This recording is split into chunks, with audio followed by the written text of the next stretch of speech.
મિત્રો, જીવનમાં યાદ રાખવા જેવી કડવી અને સાચી વાતો એકવાર જરૂરથી સાંભળજો। એક આ દુનિયા પણ અજીબ છે સાહેબ, જો વિશ્વાસ તોડો તો રડે છે અને જો વિશ્વાસ રાખો તો રડાવે છે।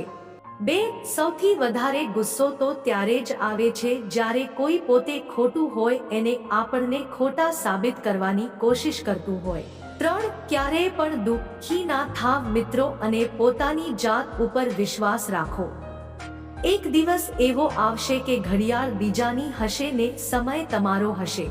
ચાર, કોઈ પણ કામ કરતી વખતે ભલે ગમે તેટલી ભૂલો થાય પરંતુ એકની એક ભૂલ વારંવાર ના થાય તેની કાળજી રાખવી તો તમને લાગશે કે તમે પ્રગતિના રસ્તે છો।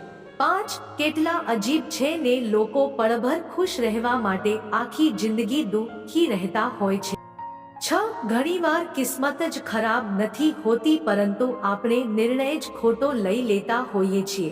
સાત, જિંદગીમાં પસ્તાવો કરવાનું છોડી દો અને કંઈક એવું કરીને બતાવો કે તમને છોડવા વાળા પસ્તાય। સમય અને શબ્દ બંનેનો લાપરવાહી ઉપયોગ ના કરો, કારણ કે આ બંને પાછા પણ નથી આવતા અને બીજી વાર મોકો પણ નથી આપતા।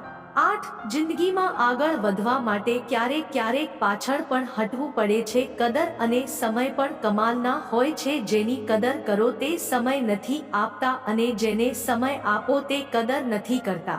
નવ, સમસ્યાઓ આપણા જીવનમાં કોઈ પણ કારણ વિના નથી આવતી, એમના આવવાનું કારણ એવું હોય છે કે આપણા જીવનમાં કંઈક બદલાવ કરવાનો છે। 10, જિંદગીમાં કેટલીય પણ મુસીબતો આવી જાય પરંતુ તેનાથી ભાગશો નહીં, કારણ કે ભાગવાથી મુસીબતો ટળતી નથી પરંતુ તેનો હિંમતથી સામનો કરો તો જરૂર એક દિવસ પરિસ્થિતિ બદલાઈ શકે। 11, દુનિયામાં કેટલાક લોકો એવા પણ હોય છે કે જેમને તમે ગમે તેટલો પ્યાર આપો, સ્નેહ આપો, સન્માન આપો, તેમ છતાં પણ તે લોકો તમને દગો આપી જતા હોય છે। 12, કોઈનું વર્તમાન જોઈને તેનો મજાક ના ઉડાવવો જોઈએ દોસ્તો, કારણ કે સમય બદલાય છે, સમયની સાથે કર્મો પણ બદલાય છે અને કર્મની સાથે ભાગ્ય પણ બદલાતું હોય છે।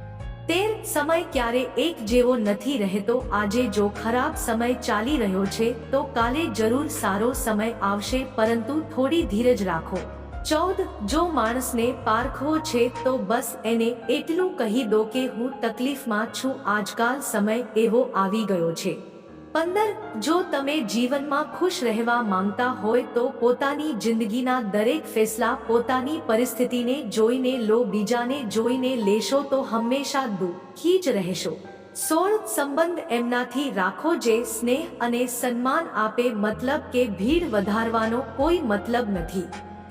આજકાલ કોઈ પણ માણસ આપણા નથી હોતા, તે ત્યાં સુધી જ આપણા હોય છે જ્યાં સુધી તેમને આપણાથી કંઈ સ્વાર્થ હોય છે।